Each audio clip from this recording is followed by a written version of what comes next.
Olá, pessoal, boa noite. Essas são as únicas palavras que eu vou falar em português, so I'm switching to English. So welcome everyone, it's great to have you here. My name is Andre. I'm the head of campus at Google Space for Startups.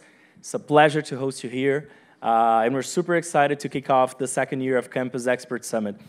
Expert Summit is one of the most anticipated weeks of the year, in which we bring Google experts from across the globe, from cross-expertise to work with our startups, our residents, but also to share with our broader community and bring what are the latest insights and absolutely to know more about what's happening in the Brazilian market. So for us, it's a pleasure to host 10 Googlers this time, and you're going to be interacting with most of them throughout the 2 weeks. And we're very excited to kick off with 2 of them. So I would like to introduce you to Anya and to Jimmy. So they're both based in Mountain View, where they work with strategic partnerships, mainly focused on retail.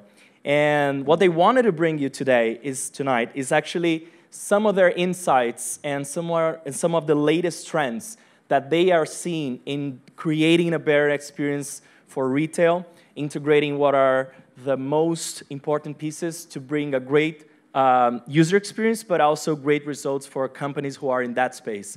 This is no news for us in Brazil. It's one of the hottest topics that we've been seeing startups tackle here in the country. We've been working with a lot of startups in that space, but we still feel that there's great room and opportunity to create a frictionless experience for users, but also to help some of those retail companies really make the digital transformation that they need to make their business grow and take opportunity of all we have here in Brazil. So with no further ado, please welcome Anya and Jimmy.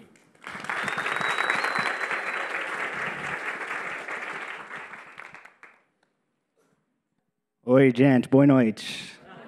Prazer. Estou muito animado por estar aqui com vocês. Aí acho que eu vou apresentar em português, tá bom? Beleza. I will not put you all through that pain. I think it would be more painful for you than it would be for me. But thank you so much for coming. I know your time is extremely valuable. I know traffic is bad. I know you likely have all been at work today, so I really value your time. And hopefully, Anya and I can do a good job and make it worth your time. So as Andrea said, I am Jimmy. I've worked at Google for nearly 8 years. I've worked in a couple of different jobs. I focused a long time on trying to discover trends through search data and YouTube to help retailers build their brands and build their digital marketing strategies. So I had the opportunity to spend a little time in Brazil. I've worked with Netshoes. I've worked with B2W and other companies around here. Now I work on a product called Google Shopping Actions. What that is, it's a platform in the US, a marketplace that connects retailers and consumers and it effectively enables fast and free delivery from consumers' favorite retail stores. So it's been around for about 5 years. We've pivoted quite a few times, and now we're a national program just in the US right now. And then we also have enabled voice-enabled commerce, which what I mean by that, has everyone here used Google Assistant before or Google Home? So effectively through Shopping Actions you can buy, so okay, Google buy paper towels, and then we will help you actually get what you need from the store via voice transaction. In addition to my experience at Google, I'm also very passionate about entrepreneurship. In the past 2 years, I've been lucky enough to start a few companies of my own. The Widespread Hope Foundation is a nonprofit focused in the States. Our vision is to empower underserved communities through music. So we raise money, and then we buy instruments, and we donate them to schools and youth centers where they would not otherwise be able to afford them. And then we work with teachers to create curriculum to roll out to those students to give them the opportunity to learn an instrument. I also started a company, a service-based company, which you can guess what we do, the Grateful Dog Walkers. We do it's a premium high-end service, dog walking, dog grooming, boarding, training, etc. And lastly, a eco-friendly restaurant supply company. So in the States and everywhere in the world, We have a huge plastic pollution problem. We consume over 500 million straws a day. So EcoPliant was born to bring a new solution to market and introduce compostable, high-quality, durable straws in the US. Hi, everybody. Meu nome é Anya. I nearly don't speak as much Portuguese as Jimmy, so apologies. But again, thank you so much for your time. We're delighted to be here. A little fun fact about me, I'm actually from Uzbekistan, which is that very small red dot. I think it's as far from Brazil as it can possibly get, so really happy to be here. With that said, I've actually built my career/education for the most part in Silicon Valley, so really delighted to be here to tell you more about some of those insights. I've been at Google for almost 4 years, leading a lot of our strategic partnerships in retail for several product areas. And I work with all kinds of companies from very large CPGs and retailers all the way to very small incumbents and startups in this space. Just a quick caveat, a lot of what we're going to present today is a reflection of our personal opinion. We're not endorsing a Google opinion, so just keep that in mind as we're going through our presentation. We're going to save time at the end for questions to have an engaging dialogue with you.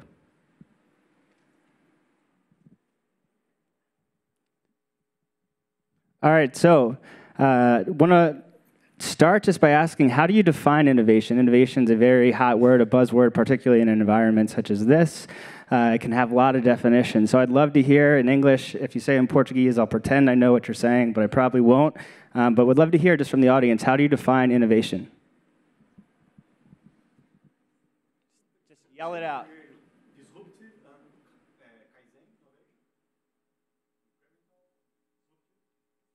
Disruptive and incremental. Yeah, great. Anyone else? Something that hasn't been created yet. Perfect. Yep.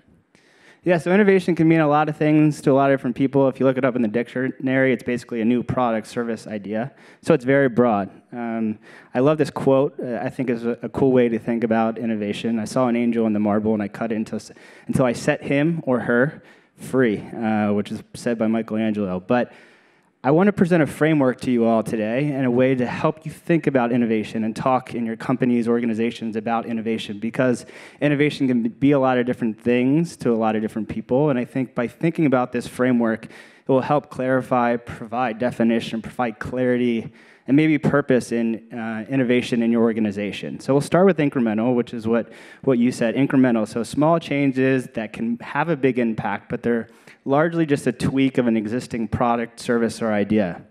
So in the context of Google, we've had Google Search for a long time. We get better every year. So, So as we look at more search data and we recognize where you are as the user, you can type in just a few letters, and I did this from Sao Paulo, obviously, and it recognizes what I may be looking for. So CORI, I'm likely looking for Corinthians. I might be a fan of the Corinthians. I might not be. Won't be looking at their schedule to see if they're losing. I might live near the stadium and be worried about traffic. But we're able to recognize through incremental changes over time and can get smarter and build better products. So this is the first type of innovation I want to talk about today. The next is innovation with side effects. So this is in a culture in which you enable innovation and you enable risk-taking. These small incremental changes that you can make can have these really large side effects that can then create new products, services, ideas, entire businesses that are born off that original innovation that you had. So Google Translate has been around for a long time. For a gringo in a foreign country, it's the best tool that you could ever ask for. And now it's become the foundation of a lot of other tools that Google has created over the years. So it started just by a desktop destination, type in what you're looking for, and it's gotten smarter in this context. But outside of this context, we've also used it with images. So within images, you can see clearly you do not want to swim if you see a shark about to bite and eat you, but this technology enables you to be able to translate a sign that you may not recognize that may be very important for you to recognize as you're traveling in a foreign country. and enabled through Vision and not having to actually go to the desktop site. And the last example that I want to just to show how Google Translate has evolved and has had this side effect from how it originally started is our most recent Pixel earbuds. Pixel Buds work great with Pixel. They even give you access to a new real-time translation experience. It's an incredible application of Google Translate powered by machine learning that's like having a personal translator by your side.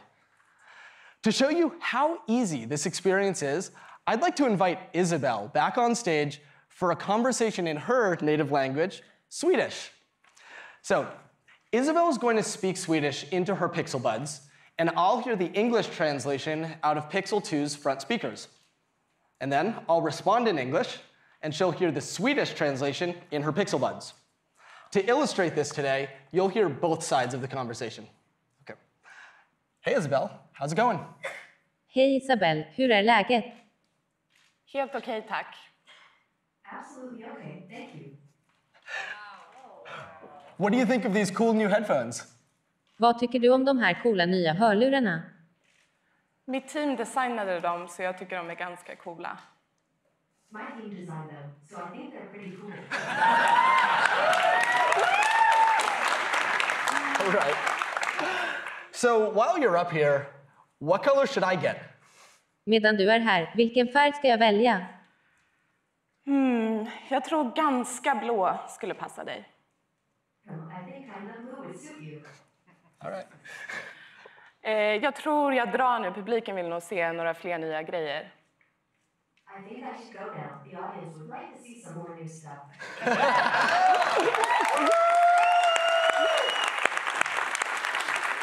Thank you, Isabel. So now I've discussed two types of innovation, right? The incremental innovation, the small changes to existing things. The incremental innovation with side effects, so Google Translate started as one product, which at the time was transformational, but over time we've made incremental changes, adopted to new technology, and that innovation we had then has now had these massive side effects and created new products and businesses for Google.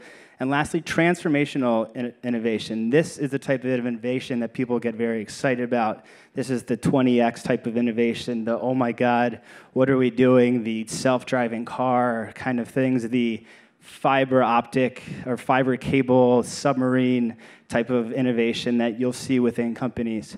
So I just, again, to provide clarity, definition, a way to think about innovation, I wanted to start with this framework and hoping that in talking with your organizations, within your organization, you think about innovation within these three different pillars, because I think it's important to have innovation in at least two of them. I think it's hard to be successful if you're only innovative in one area, even if that's transformational. So in these conversations you're having within your organizations, it may be helpful to think about it this way. But what about retail? So we're here to talk about innovation in retail. So the way I've structured the next couple slides is I want to provide a couple trends that we're seeing in the US or globally, and then walk you through how some retailers are thinking about the changing needs of the customer and adapting to those needs. So shopping is changing, particularly in the US. We're seeing a very profound trend. I know it's not as strong here, and the environment here is very different, but particularly in the US and other places in the world, in-store traffic is down drastically and continuing to go down and putting a lot of brick-and-mortar retailers out of business.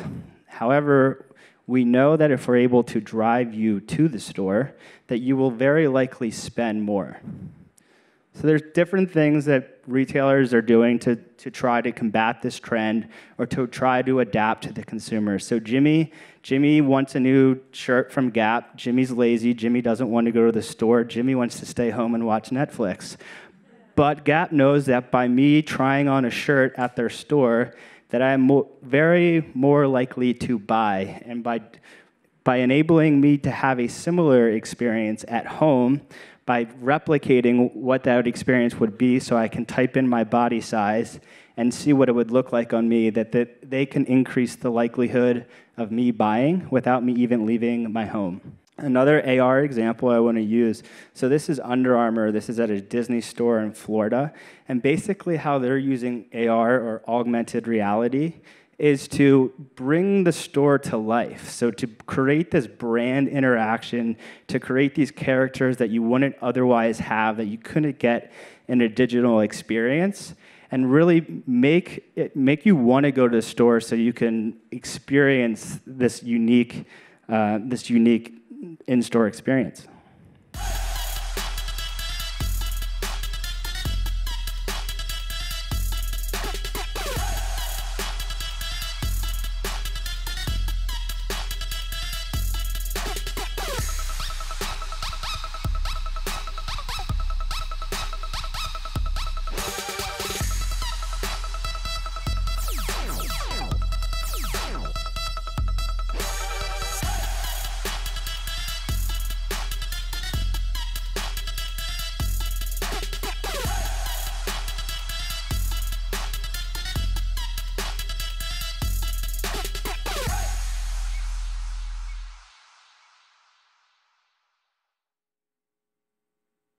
Again, so that was Under Armour partnership with the Disney store.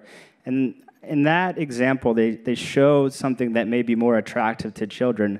But that company also does interesting things where if you just put your phone over the price tag, it will give you unique information about that shoe or that jacket or that shirt that you wouldn't otherwise have. So effectively, it's an app you download on your phone, you take it with you in store, and then you can maneuver your phone over the actual product or the tag on the product, and it will bring something to life that's relevant depending upon the context in which you're trying to bring it to life. The last example I have here, so this is actually my family's pet store. My proudest moments in my career was when I was a dog lifeguard for many years. But what my dad did and what we did together effectively is we recognized this trend of people not coming to store. And we saw this many years ago as some of the online players became more prevalent in the US. And what we wanted to do is create a destination in our store beyond just buying biscuits and food and toys, but really bring a purpose for you to drive people in store. So what happened was I had an Italian Mastiff. My Italian Mastiff hurt her hip, and we wanted to find a way to get hydrotherapy. There was no place near us to do this. So what we did is we looked and said, hey, we talked to our landlord, hey, we're going to put a pool in the middle of our store. He thought we were absolutely crazy and said no. We later convinced him that this was a good idea. And this has been something that, as a standalone business, has been able to generate over $100,000 a year and increase many impulse buys of toys, food, and really help my dad, particularly now in a very challenging climate in the US for a brick-and-mortar pet store. So different examples there, mostly incremental types of innovation that you've seen to try to combat that trend that we've been seeing in the US for a long time, which is just less and less people coming to stores, but their visit is increasingly more valuable. So retailers just trying to figure out innovative ways to continue to drive people to their brick and mortar stores. I think as we see really anywhere in the world, the consumer journey is just becoming more and more complex. And this is something that I focused for a long time in my career at Google, and trying to figure out an attribution model. So within all of these touch points, these in-store, online, an ad, going to an app, how do you give credit to all of these interactions? And we're really starting to see the lines blur more and more in the omni-channel environment. So it's not just online, it's not just offline, but it's a combination of both. And it's not that online just needs to completely cannibalize offline sales, but there are ways in which they can really interact in a beautiful way. And we're going to move over to China. I have an example from Alibaba. Shopping usually involves one of two options: go to the store or buy it online. These days, more and more people are opting for the box on their doorstep, which is putting a squeeze on traditional brick-and-mortar retail. But when online shopping can't quite deliver, you need to go to the store. The experience can be frustrating and disappointing. Online or offline, these cannot be the only options. Well, in China, a new form of retail is taking shape that's combining the best of both online and offline retail. Alibaba, the company best known for its online marketplace, is leading the way. For them, the future isn't total domination of e-commerce. Rather, it's the complete digitization of all commerce that could be the key to saving traditional retail. The company simply refers to this as new retail. It's already helping even the most traditional retail models adapt to a new digital world in unexpected, creative ways. Why not start with the supermarket? Let's face it, no one really enjoys the process of grocery shopping. But ordering online isn't perfect either. Some things you want to pick yourself, and life can't always accommodate a delivery window. Enter Hema, Alibaba's designed-from-scratch grocery store for modern times, customized the way consumers want to shop for food. The shopping experience is powered by your mobile phone. Scan and find out what you're buying. You can buy groceries, or eat in with the freshest seafood that's instantly prepared for you. And best of all, you can have your groceries and cooked seafood all delivered to you in as quickly as 30 minutes, if you're lucky enough to live within a 3-kilometer radius of Hema. That's because every Hema store doubles as a distribution center. The model is so popular in China that people are actually moving to live near Hema locations. Another traditional sales model that's getting an Alibaba new retail upgrade: buying cars, big showrooms and lots. That process was designed decades ago. It forces you to spend a lot of time going here and there, one dealer to another. Well, Alibaba is working to redesign the experience, bringing many brands of cars to the consumers to try, without the sales pressure. Behold the auto vending machine. The so-called vending machine model allows consumers to browse models on their smartphones and select the ones they want to test drive, in and out. Experience the car first, then talk to the salesperson. Even the local mom-and-pop convenience stores can get a new retail makeover. These stores, which are the lifeblood of many communities, probably haven't changed much since the mid-'80s and aren't as convenient as they need to be for today's shoppers. Meet the Huangs, the proud owners of this convenience store in Hangzhou, China. Their store used to look like this. Now it looks like this. But the real transformation is the store has gone digital. Alibaba created a special mobile app which provides the Huangs consumer analytics of their store. They can then use the app to order the items most likely to sell directly from one source and avoid having to deal with multiple distributors. This means the shop in your neighborhood is more likely to have what you are looking for. For the ultimate new retail test, let's head to the mall. Yes, the one that everyone predicts is dying. Alibaba is up for this challenge too, and has even been investing in some of China's biggest shopping malls. You buy a pair of jeans, but it's not the right fit and your size isn't in stock. No problem. This store is fitted out with a virtual shelf. Just select the one you want. Scan with your Tmall app and have it delivered to your home. No need to stand in line at the checkout. Even a pit stop to the ladies' room can be a new retail experience. While you wait, check yourself out in the magic mirror and experiment with new makeup colors, virtually. Like what you see? Buy it from vending machines and freshen up your look. From ladies' room to makeup lounge. The possibilities for new retail are endless once you erase the lines between online and offline and reimagine it based on the way consumers actually want to shop. The key to saving traditional retail is to forget about tradition altogether. Car vending machines. I mean, I can't even find a pack of M&Ms in the States anymore. They are giving cars and vending machines. So lots of very innovative things there, really across grocery, across malls, across all parts of retail. And the last point that I'll end on, the last insight, is what we're seeing with voice. So I mentioned Google Assistant before. We're really seeing a transformation. So we saw mobile overtake desktops in terms of Google searches several years ago. And we're seeing voice searches outpace the pace in which mobile did that to desktop. So what we're expecting by 2020 is that of all searches on to your phone or to Google Chrome will be via voice. So what does this mean for retail? I'll quickly show this video. Hey Google. Hey Google. Okay, Google. Hey Google.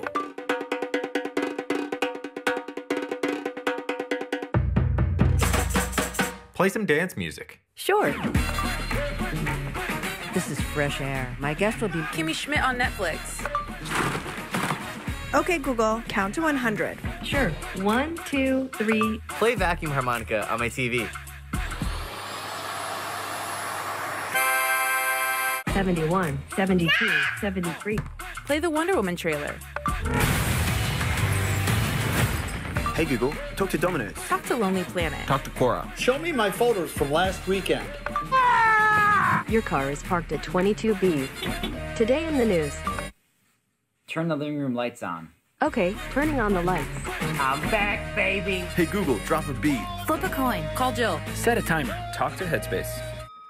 And then just for a moment, I'd like you to let go of any focus at all. Just let your mind do whatever it wants to do. Done. Hey Google, good night. Turning off all the things. See you tomorrow.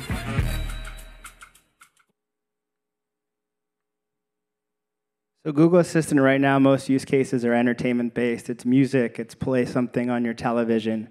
But this is the product that I work most closely on back in the States. So just within the past year, we enabled voice commerce through the Google Assistant, through the platform that I work on, which is Shopping Actions. And the reason that we did it through that platform is because we're trying to create this frictionless shopping experience. And what I mean by that is we know, we have context of where you live. We likely have your payment credentials. We know your delivery address, assuming you have an account with Google.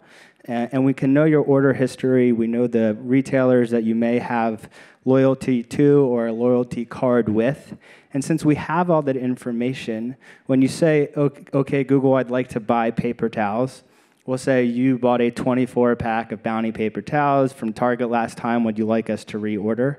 And you'll have that on your doorstep within the next few days. So it really eliminates a lot of these friction points, and that's how people are using this today. It's largely as they're around the house, they may have children, they're doing chores or errands, but it's not just the Google Home. So Google Assistant is effectively a software that's on over 500 million devices globally right now. It will be built into cars, into fridges, into watches, into phones. So it'll be becoming a more and more pervasive technology and a way to interact and enable you to buy. So let's think of a case, and this will be the last thing before I transition to Anya. Anya will talk about bringing this full circle a little bit more and walk through payments and also walk you through some more trends that we'll highlight. But if I'm driving home, I'm in Sao Paulo, and the traffic's terrible. My girlfriend's mad at me, so I'm going to get flowers on the way. I realize I've been working too late, and then I've totally forgot that my dog is out of pet food. So I say, okay, Google, I need to buy pet food. And what it can do, it'll recognize the store that is close to the destination that I'm going to. It will place that order for me because it knows my purchase history. It'll enable me to go in store so I can buy online, pick up in store, which is a growing trend in the States. So retailers can continue to leverage their physical stores as assets.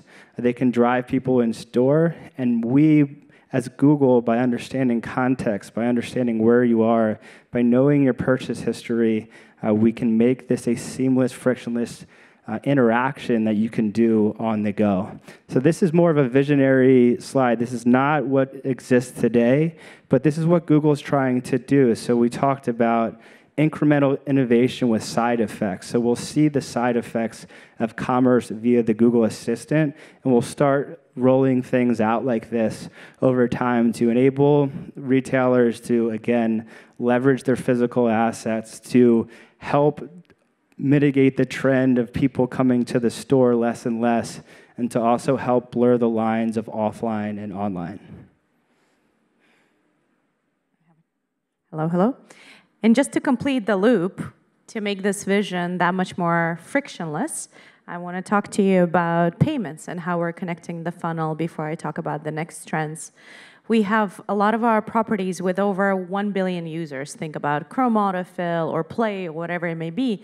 And a lot of the users are choosing to save their credentials with Google. So how can we bring all of that into the seamless checkout for the user as well as the merchant across all these surfaces that Jimmy has already touched on? And this is where Google Pay comes in to complete that purchase. So whether you're shopping on your desktop, whether you're shopping on Assistant with your Google Home or with the voice in your car, or on your phone or in-store with a point-of-sale device, you can have a seamless transaction with as few as 2 clicks of the button because all your payment credentials have been saved. So this is how we think about completing the loop and thinking about top of the funnel, kind of inspirational, large traffic to all the way increasing the conversion and reducing the checkout friction.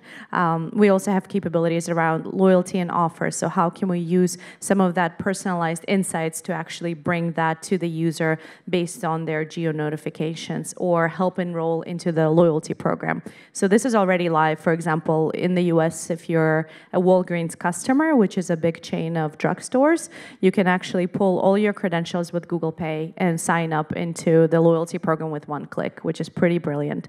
So that's how we think about it in terms of the APIs that already exist. But I also wanted to touch on a couple of other trends that I find quite interesting. I think it's common to talk about, offline stores moving into omni-channel or e-commerce, and that's kind of, the trend that we have seen. I would love to talk to you about the evolution of that with 2 particular brands.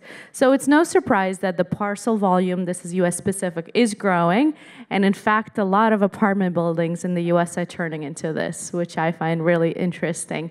My building in particular has this problem as well. With that said, I want to talk to you about 2 brands that have started as internet-first brands. I just want to do a pulse check. Have you guys heard of Warby Parker and/or Bonobos? Okay, so some awareness. So I want to talk a little bit more about why I find those quite transformational. Fun fact, actually the founders of Warby Parker went to the same school as me, so I have a personal affinity to the brand. But nevertheless, I think they've done some things really interestingly. So Warby Parker is actually, they manufacture glasses, such as the eyewear I may be wearing. And one could wonder how much innovation can actually be in this space. I never would think of this as an innovative industry. With that said, they have completely disrupted it. And how do they do that? Typically in the US, there are a lot of middlemen that are involved. This all starts with producers of the actual frames, lenses separately. You have to go through distribution channels to actually get the eyewear. And as a result, the markup is quite high. An average pair of glasses could be anywhere around $500 without the medical insurance. And they said, this doesn't make any sense. There has to be a way to make this cheaper. And they did. They are producing glasses for $95 with arguably just as good of a quality, in my opinion. And they've done that by completely disrupting all the middlemen in between. And this whole middleman disruption, I think we can talk a lot about the inefficiencies of taxis and why Uber has started. There are many trends that companies have innovated in this space to go directly to the consumer. They started with only 2,500 in the seed round, and they've closed their Series E funding for $75 million. Talk about that growth over the last few years. A few interesting things that they've done. They were internet-only company when they launched. Obviously, there's quite a friction, right? Jimmy talked a lot about trying the products, actually visualizing them. It is still a purchase that you have to decide on, to try on to see how it works on your face. And when they launched, they had a pretty interesting program called Home Try On, where you can order up to 5 frames for free to actually try it on at home. Of course, you leave your credit card in case you don't return them. But with that said, there's no obligation. And it's free shipping, free returns. You try them on, and whatever you like, you actually keep, and they charge your credit card, and there's a pre-stamped envelope.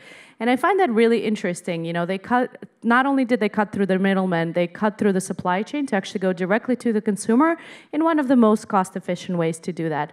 They were soon featured in Vogue, one of the publications, and 15 styles completely sold out in 4 weeks, and they had over 20,000 people on the wait list within a couple of days, which is quite remarkable. Talk about that power of, you know, disruption, doing something differently. They started with showrooms. I'll talk a little bit about their evolution. And they also have a really interesting PR play. For every pair that they sell, they actually donate one to the developing countries, which I think is quite nice. And as they continued to think about, you know, their online presence only, there were still barriers. They wanted to capture more consumers. And they did something really playful and fun. And I think this goes back to their brand and innovating with something that hasn't been done before. They actually converted school buses and made them into showrooms and drove around major metropolitan areas for people to try on glasses and discover the brand. They have since evolved into the typical showroom model. And when we say showroom, what that typically means is it's still retail space, but you're actually not holding the inventory. You're just holding items for display for people to try on. And as a result, you have much less inventory cost, and you can actually mail the goods to the consumer. They took their inspiration actually from a lot of libraries. That's where they got the inspiration for how they think about their space. The way it's designed, it's similar to the Apple Genius Bar, if you've ever been to an Apple retail store where you have help at the center. But it's not invasive, right? You don't have those sleazy salesmen asking you questions if you want something in particular. They're there just to help as you have questions. They have everybody with tablets for that seamless checkout. So all you have to do is just give the credit card and you're out of your way, and the glasses will be shipped to your door. And what I also find very interesting is they think of storefronts as their testing ground.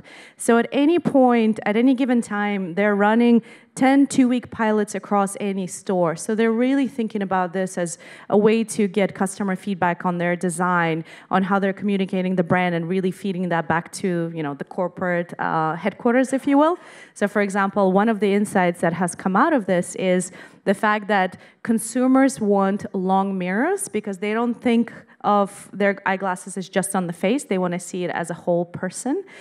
So they've since redesigned all of their showrooms to have those long mirrors. And it's things like that where, you know, you're finding those insights to make that experience, to drive that traffic, to interact with your brand, but you're not actually holding inventory to sell those products. They're now offering highly discounted eye exams, again, as a way to bring people in and introduce them to the brand. The other brand I want to talk about is Bonobos. Also very interesting in the apparel space. What I think makes them unique is they focused on one thing and doing it right. And Bonobos is a creator of men's apparel. They started with pants. They've since expanded into many other categories. And one of the pain points that they discovered with men, and I can't really relate to this, but it's how your pants fit on your waistline. They found that insight, so they really focused on getting that fit right and perfectly. And it's been a hype ever since because they had that high quality product. And in fact, their CEO always says, focus on one thing and do it right, and then continue to expand. Similar brand, so they just started with e-commerce, that direct-to-consumer model, having that brand ownership and having that relationship. And they've since expanded to guide shops. Guide shops is just their way of calling their storefronts. Again, they don't actually hold any inventory, but it's your way to actually come in. You get free 2-day shipping directly to your service, and you can try as many pants. And they've also, going back to this principle of doing things right and providing high quality in line with your brand, they have ninjas for customer service. And the reason they emphasize that is they will only hire college graduates to ensure high customer service quality. They also do a lot of training to give sales autonomy. That could be a whole separate subject in itself, how to train your sales staff. But I think there are a lot of these elements that they're doing really right and in a very creative new way. And it's very much in line with our brand. Just building a little bit more on the AR, VR trend that Jimmy has already touched on, as far as connecting the dots between online and offline. I wanted to show you two examples of our latest release of AR Core, which is our technology for AR. So we actually have a partnership with Lowe's, which is a department store for furniture, home supplies, and so forth. And what we found is that, even though users may actually see certain objects in the store, they will not necessarily know how it fits in their home when they bring it back and so forth. So this is where we've worked with them to create these virtual assets. So you can pretty much try a lot of the products from Lowe's and see how they fit real life in your home, which is quite remarkable. And very similar product offering for eBay. They have multiple dimensions for shipping, so you can actually see any object that you're planning to sell on eBay to see what kind of packaging you may need. And the other element is Google Lens. So if you watched I/O a couple of weeks ago, we've made some really exciting announcements with Google Lens, which is our technology to bring a lot of these AI and visual search capabilities to mobile devices. So what you see on the left is a product called Style Match. This is where with Google Lens, you can actually look at any object in the room, and it will pull up similar products of similar category. What you see on the right is another application of Google Lens where you can literally at any point on the map look at any business, and it will not only tell you the business name, but all the additional information we have about the business, such as customer ratings, open hours, and so forth. And the reason I wanted to end on these two examples is I think it's a beautiful way of, showing some of the latest and greatest technology and how it blurs the lines between online and offline and kind of this virtual/physical space and all the potential implications they may have. So just to end here before we enter the Q&A, obviously not all innovation is the same. Jimmy talked a lot about the incremental to transformational. As retail evolves, obviously businesses have to create strategies to adapt to these new trends and customer base. With that said, I know we touched on some of these technologies that have been emerging, and I could go on and on for hours talking about influencers and all the other trends we're seeing, but I want to be respectful of everybody's time today. But I think it's really important to really think about testing and figuring out what's important, kind of like the Bonobos example and how they've evolved in their showroom concept and diversifying to see what makes sense for your brand. With that in mind, we will take questions, and thank you for being here.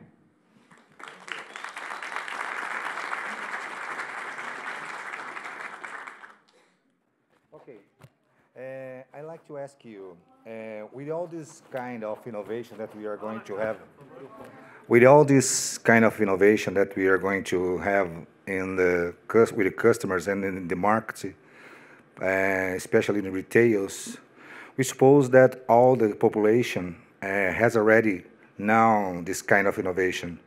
Is there a plan from Google to re-education the customers to know how to buy in these new ways of buying?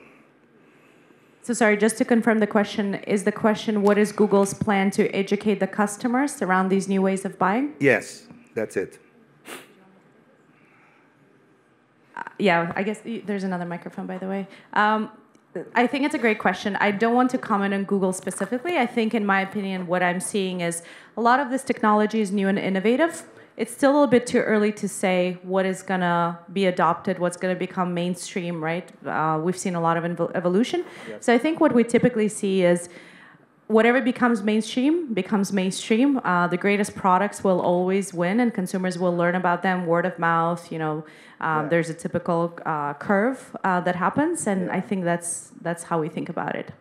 Yeah, because I think that the most proactive people that knows how to buy using this way is the people from technology. Yeah, early adopters. But the other portion of the population is the biggest one. They don't have no idea how to use this kind of technology to buy. Yeah, absolutely. And I think that's probably okay, right? Whether it becomes mainstream or not. When we first launched smartphones, it also seemed like, what's wrong with the flip phone? And we were pretty bullish. And if we look at everybody's pockets, you probably have a smartphone. So I think it just takes time, but the right products will probably win. Did you want to add something? Good point. Good point. Yeah, I would just say, so there are a few things that Google is focusing on at a corporate level. One is access. So I talked about the submarine and the fiber cable, and there's Project Loon. So that's just getting access. You're talking about the cohort who may have access to technology but may not have to use it. There's even a larger opportunity, which we call the next billion users. So bringing those people online. There's also education, which Google focuses on, which is called, I think, Google My Business, in which we host workshops around the world, and we'll teach businesses how to create simple websites, how to build simple ad campaigns, to try and do some training at the small, medium-sized business or enterprise level. And then I think from there, it's a matter of us and other companies building the most frictionless shopping or just overall frictionless experiences. So if you look at a 2-year-old or a 3-year-old on an iPad, they quickly kind of can figure out how to get to the apps that they want to use and how to play with it. So as companies can continue to create very simple, frictionless shopping experiences, it will hopefully be rather intuitive to those users who are new to being able to have access to these things. Yes. Thank you. Okay. I think there's right there, and then we'll go here. Hi. Hi. Here in Brazil, near from São Paulo, in a city called Sorocaba, we already have shopping malls that they are closing, non-stores. How fast do you think, you both, it will die, the retail stores, shopping malls, everything? To become this? No. Or how fast will they close? Yes. Will they close, die, shopping malls and everything? Yeah, do you want I can go first if you go ahead.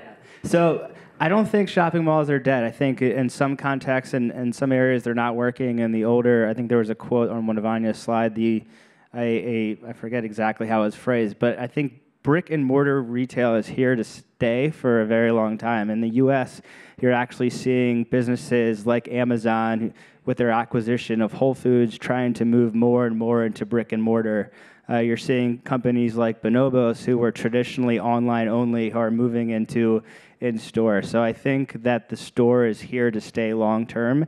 It's just reinventing the store experience to complement the online experience. So that may be a buy online, pick up in store, or that may be a new model leveraging technology but still driving people to store. So in my opinion, I think the store is here to stay and will become an asset where you may buy online, but you go into store to do other things. Yeah, and more than 85% of spend in the US is still offline, so it just tells you how big the pie is. And I think with a lot of the bankruptcies we've lately been seeing, there's a lot of skepticism, is retail dead and so forth. But I think the consensus in the industry is that retail is not dead. Mediocre retail may be struggling, especially as a lot of the online shops are becoming more prominent. They can compete on price.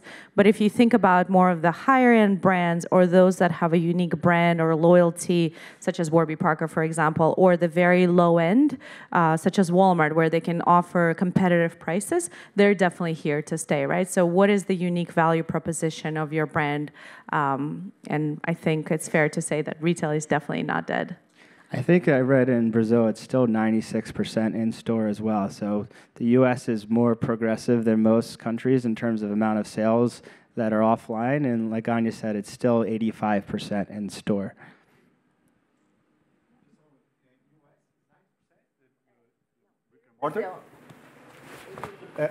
I'd like to ask you the market share of e-commerce in the United States. I don't remember the exact stat, but the latest was over 85% of spend is still offline. But obviously, if you of spend, but obviously, if you think about growth, the growth of e-commerce is significantly higher. I don't remember the exact numbers. I remember a number 2 years ago about 90%. I don't know. I think it's bigger now. Could be. Yeah, it's like she said, the growth is in e-commerce right now. What you saw in the States too, there were studies that showed that the U.S. relative to other places in the world was overstored. So when you looked at some of these large chains and the amount of stores per capita, that we just had way more stores than you had in other parts of the world. So there definitely is a big change happening, being driven by e-commerce and online that is affecting many brick and mortar stores. But I think it's the downplay of brick and mortar and kind of this retail apocalypse that people have said that is happening in the U.S. is a little overstated, because partially that is driven by the fact that we were just overstored in the first place. I think there was a question right here. With the latest data breaches that have been happening and the growth of, of the hacking business, do you think people will be more hesitant to use those kind of like Google Pay, or not just for Google, like voice assistant and such, with the fear of having their data leaked?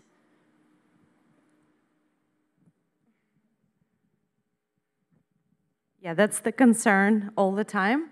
I mean, specific to Pay, for example, a lot of the user data is encrypted, so it's never the real data that get passed. Not to get overly technical, but obviously companies like Google are doing a lot to protect Apple Pays in the same category and so forth. So I think it's up to the businesses. With that said, I definitely think there's skepticism all across, right? This is something that tech is facing right now. So hopefully with time, we continue to get users' trust back and keep it in place with delivering the best products and experiences.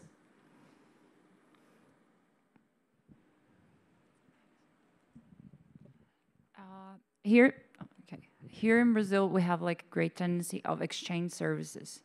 All you showed us is it's very familiar when we have a retail store that, like, when you think of Etna, IKEA, and stuff like this, actually, they have a ready-made product, but what if I want to sell my chair to somebody?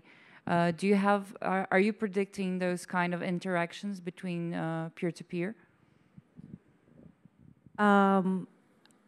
Sure. So let me make sure I'm answering the question. So yes, I think what we are already seeing in the U.S. is this crazy growth of marketplaces, especially, eBay was kind of the first to start this. We're seeing a lot more vertically integrated players such as Poshmark, OfferUp, and so forth, kind of revamping Craigslist. Craigslist is, an older product with ads, and they are becoming mobile first, so very much building on the mobile platform because that's where the user engagement is.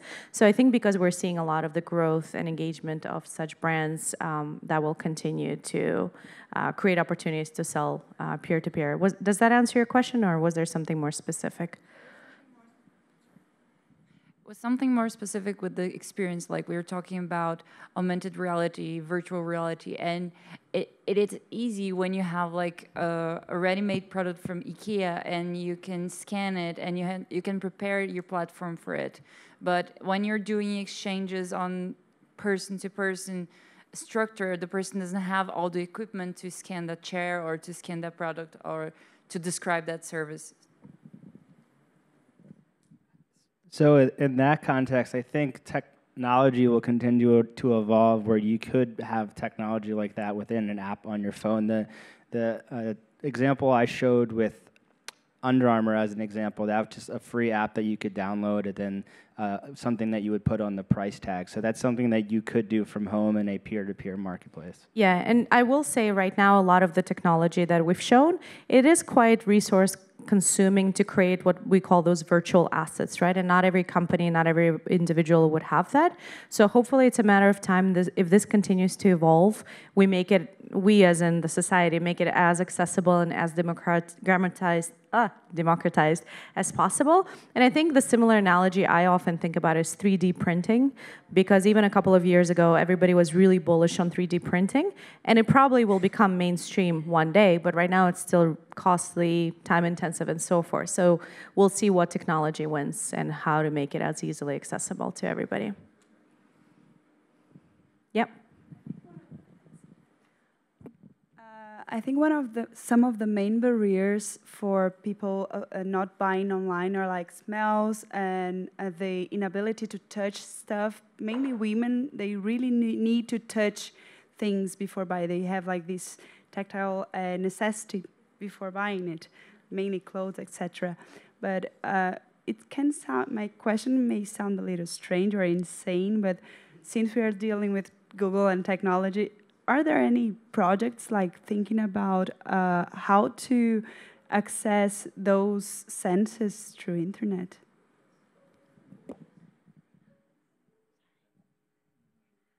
So I don't know of any magical solution.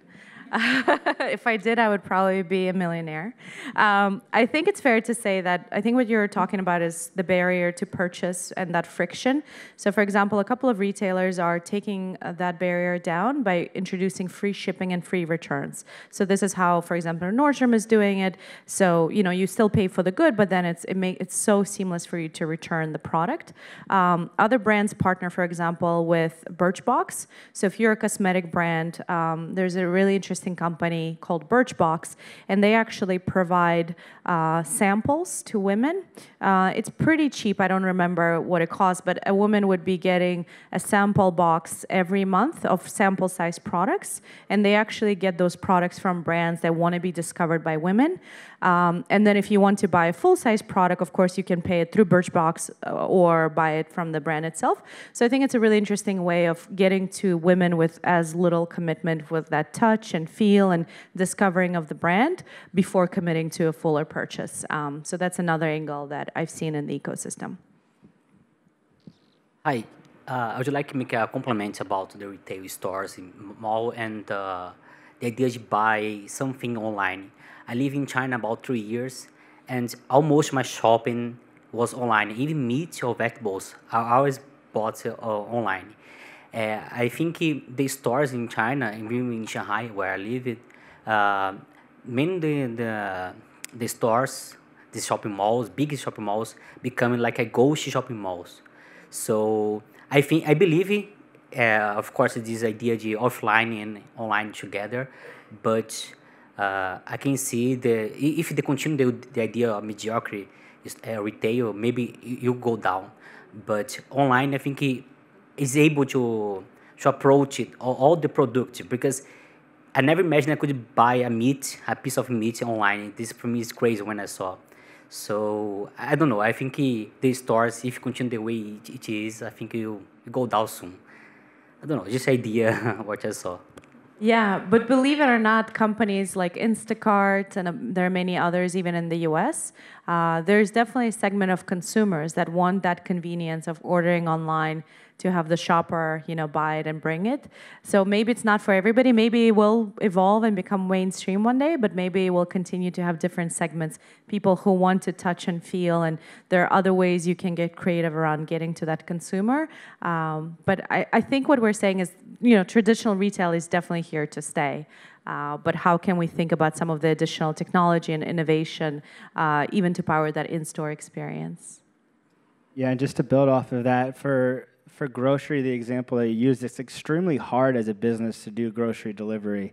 It's extremely expensive for other retailers to do free returns and to do free shipping. So retailers would prefer, the stat I showed, they spend more when they come in store. And just some businesses are extremely hard to build grocery, as an example, because of the cost associated with it. So I think, to your point earlier, just continuing to try to blend the lines and leverage the stores as assets as much as they can, while adopting to the consumer preference and as they gravitate to a more of an online store. I think there's a question. Hi. Nowadays, it's easy and cheap to a small shop, clothing store like this, to get access of this AR and VR technology like Gap and Under Armour, because in Brazil we are compared more to China than the US on this kind of thing. I don't know if a small shop can go with this technology with 1 or 2 person nowadays. because the technology that you developed is free to use, okay? It's cheap to use this kind of technology. It's easy to use this kind of technology for anyone. Should I create something like that? So is your question, is it cheap? It's cheap and easy to get access to this kind of technology. Yeah, so a lot of the technologies such as AR, Core, and so forth is actually open for developers. So it's cheap. But with that said, as a small business, you have very limited resources if you're just a couple of people. So I think this goes back to the earlier question around like how mainstream is this? I think right now it's fair to say that this is early technology, very resource heavy. It takes a lot of effort to actually build some of these assets. But hopefully, similar to 3D printing analogy, right? But hopefully one day if this continues to take off, it becomes as easy as, you know, clicking a button. Who knows? But yes, I think right now it's still a lot of effort. There are startups investing in making AR, VR more accessible for small businesses as well. The example I use, so the AR platform is called Baltivirture. They're like a 3 or 4 person startup based in Baltimore, Maryland. And they were born off of a tattoo for little kids that and then a free app that you scanned over the tattoo, and it brought the tattoo to life. And then they started to see all these retail implications. So in that context, it can be extremely inexpensive. But as a generalization, it's still early and can be expensive. The other interesting applications that we see, which for confidentiality reasons I couldn't add to the deck, but what we're seeing is a lot of our partners, retail partners in the US, are actually rethinking traditional media, such as catalogs that you get in the mail. So how can we bring AR to that experience so that as Jimmy gets a catalog in the mail, which, you know, some people will say is outdated and we can kill it, but how can we use that touch point so he can actually scan a chair in the catalog and bring it to his living room real life? And again, of course, this is like bigger brands, resources, and so forth, but I love that example because I think it ties more of the traditional channels and builds like the innovation on top of that for a potentially new way of engaging with a consumer. Maybe a couple more questions, if we have any. And if not, that's okay too. Hi. So everything that we talk here is about improving technology for consume impact. So thinking the other way around, we are building a society focused on buying and getting stuff easier and buying more and more and more. I wanna go the other way around. Are we thinking of these innovations for consume as the same we're thinking of social innovation? Like, are we ready to share more? Are we ready to start like sharing cars, for example? And how Google is thinking about innovation, social innovation? What kind of stuff we have to go on the other way around? Sure, I think it's a very valid question. Your first point about sharing, and I think this goes back to some of the marketplaces, right? You have a lot more markets proliferating where people are selling their used clothes. You have companies like Getaround, which reduce the total cost of the car because you can actually lend it to other individuals. I think there's another French startup that's popular here, Ba or something like that. So that's, you know, again, reducing the need to have a car because you can carpool with others. Of course, there's Ubers of the world. So I do see that there's a lot more innovation happening in shared of goods, whatever it may be, transportation, clothes, anything else. How is Google thinking about this? This is, again, based on what I personally see. We've made some announcements at I.O. A couple of weeks ago, which I was really touched by. So we were launching Android P, our new OS system, and we actually have one of the core features around, what's the actual term, but like actually being able to turn off. So for example, one of the core features will be as you push your device face down, it will completely enter the do not disturb mode. There's a lot more control for the user and much more emphasis for the user to actually turn off certain features and become not bothered. And even internally, unfortunately I can't disclose too much, but internally we definitely have a certain set of OKRs, which is our internal goals, around mental well-being and kind of like being away from technology and not being always on and being too plugged in. So there's definitely a recognition that are we creating a society of always being on, right, with our devices? And you look at everybody in the society, they're always on their phone. So how can we play a role in that? Of course, we can't fix it overnight, but is there incremental stuff we could do? Yeah. I would just add before that I agree there's a huge problem there, right, as it relates to retail, e-commerce. There's so much packaging that comes. Anya showed that room full of boxes, and then within those boxes there's more and more packaging that's just getting thrown away. So I think we as a society need to be more responsible in how we're thinking about this. And I don't have a company off the top of my head that's like really reinventing packaging, but it's a problem that needs to be solved. So maybe a last question. Yes, I have a question. Yeah. How e-commerce and retail in general are going to be compliant with GDPR, the new legislation of Europe of privacy? I think we have to call our legal counsel to answer that. I don't think I can comment on that. It's definitely top of mind for everybody. So maybe last question here, just to wrap us up. No pressure. I can make another one. As he mentioned, there's this thing about educating your customers. It's very easy for us to make new features and stuff that are unbelievable, but the customer is not used to that. So how is actually the experience in US? Of course, you have children tasting it and trying stuff on the store, but how you communicate to the customer, use it, try this on, this is a digital option for you. This is, you can imagine retail, you can use retail another way. How was the experience of the customers before it, like stores you have the opportunity to work with? How was this movement? Like, did the customers ask for this? Like, what is this screen? Or did they were oriented by the retail people, and how was that? It's a good question. So I think we're seeing it right now with the Assistant and Google Home. Some people know how to use it really well. Others are confused and don't know how to use it and are using it for very specific use cases.